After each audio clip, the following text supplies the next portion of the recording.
con las posibilidades de desarrollar un tumor de próstata, y en base a eso es cuando nosotros hoy en la actualidad recomendamos que a partir de los 50 años hay que tener en cuenta, y vuelvo a decir que es importante la consulta para nosotros, para llegar a un diagnóstico temprano. Ahora, como decíamos, y esto ya pasa a mí una cuestión más filosófica, ¿lo quiere el paciente? ¿No lo quiere el paciente? El paciente que llega a la consulta del urólogo es porque lo quiere saber.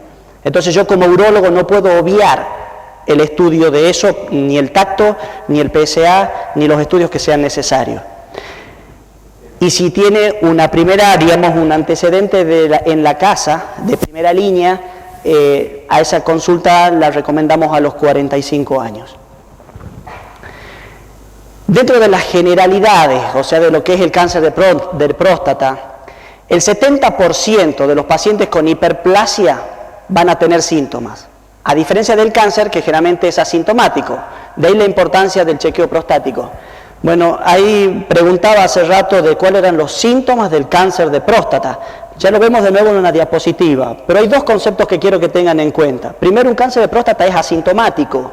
Generalmente cuando sus inicios se asienta en la cáscara de la próstata, o sea que no se produce en la pulpa de la próstata, que es lo que va a producir la obstrucción o no de la uretra prostática. Si se acuerdan en el dibujito, la uretra pasa por el medio de la próstata, está envuelta por la pulpa de la naranja. Entonces, todo lo que asiente sobre la pulpa de la naranja va a provocar síntomas. Lo que está en la cáscara, lo que está atrás, no va a provocar síntomas. Entonces, si yo tengo algún síntoma, es probablemente esté un cáncer o puede estar un cáncer asociado a un agrandamiento prostático. O sea, no es el cáncer el que va a provocar el síntoma, sino que es el agrandamiento de la glándula prostática. Cuando ya tengo síntomas, probablemente estemos hablando de algo ya avanzado. Dentro de esos síntomas, la eyaculación con sangre. Atento que la hemospermia generalmente es muy frecuente en pacientes jóvenes que no tengan nada que ver con cáncer, pero siempre hay que evaluarlo. Pueden ser, y todos los síntomas obviamente, orinar con sangre, dificultad para orinar y todos los síntomas asociados. El cáncer de próstata es un tipo de cáncer que crece lentamente. En efecto, muchos hombres con cáncer de próstata mueren con el tiempo de causas no relacionadas con el mismo cáncer. O sea, volvemos a exactamente lo mismo. Hablando de la clínica, decía lo mismo recién, y hablamos de la dificultad al comenzar o terminar de orinar, la fuerza reducida del chorro miccional, el goteo al final de la micción, el orinar con poca cantidad y con frecuencia, la eyaculación dolorosa, la sangre en la orina, la incapacidad para orinar, el dolor continuo en la parte baja de la espalda, en la pelvis, en la zona superior o que alguien llegue rengueando al consultorio. Eso no se olvida nunca. Un poco el objetivo es que el paciente diga prostático yo, y eso es lo que al paciente lo va a llevar a la consulta. No lo va a llevar el susto, o salvo que se haya interiorizado en el tema y quiera saber si tiene o no tiene algún cáncer de próstata. Un poco con generalidades, y vuelvo a decir, ahora empezamos un montón de situaciones que me gustaría que, vuelvo a decir, se recuerden situaciones que hayan pasado, y hoy preguntemos, ¿bien? O sea, cuando llegamos a lo que es, a cómo llego al diagnóstico, decimos que el tacto rectal forma parte del chequeo prostático, o sea, es parte.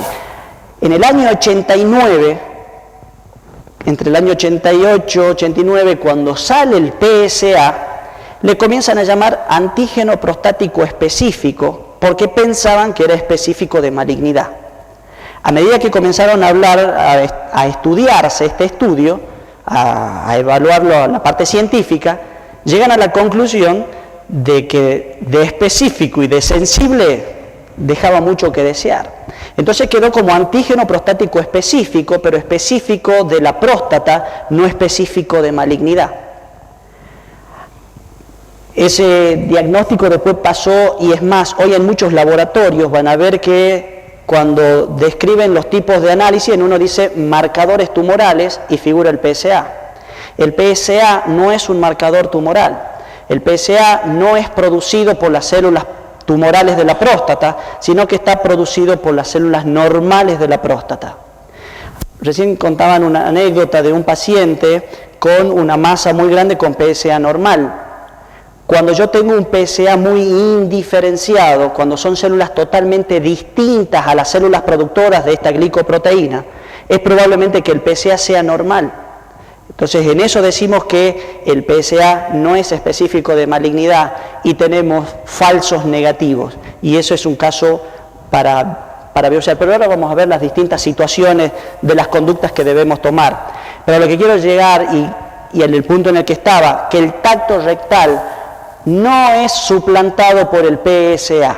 El tacto del rectal debe ser realizado en una práctica correcta del urólogo.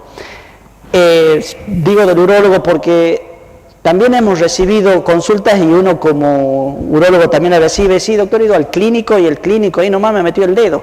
Bueno, está perfecto. Si bien como urólogo ahora el dedo lo quiero meter yo, porque eso es una cuestión netamente personal, en el sentido que la sensibilidad la tengo yo. Entonces, que el clínico me llame por teléfono y me diga, mira, palpo una cosita más chiquitita, pero fíjate que se tiene que comer otro dedo.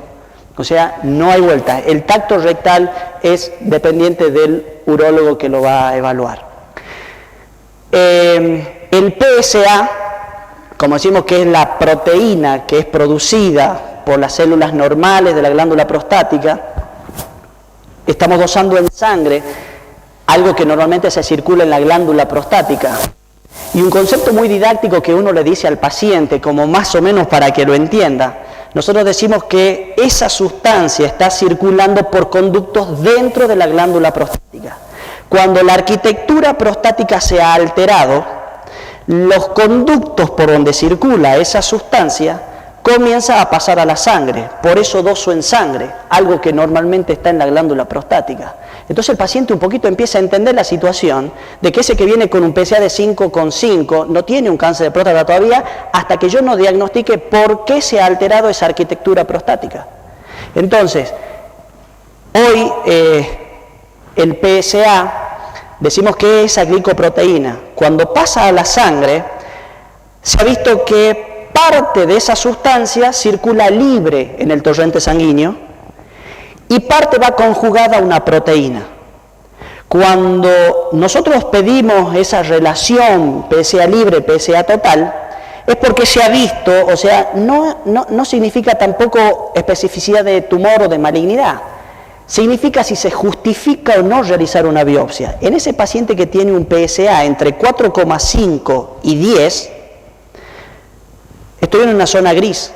Entonces, supuestamente, en lo que hablamos de los seguimientos, de las pautas, veíamos que a veces en PSA de 2,5 entraban a biopsia. Cuando estoy haciendo un screening, yo tengo un PSA entre 4,5 y 10, que se lo había tomado como punto de corte. Nosotros decimos que cuando esa relación entre el PSA libre dividido entre el PSA total, el resultado normalmente me va a dar un 0,10, 0,18. Entonces, si bien cuando hablamos de relación libre total hablamos del 18%, del 20%, lo que significa que habría que agregarle 2 ceros más, o sea que ese resultado de la división entre el PSA libre dividido en el PSA total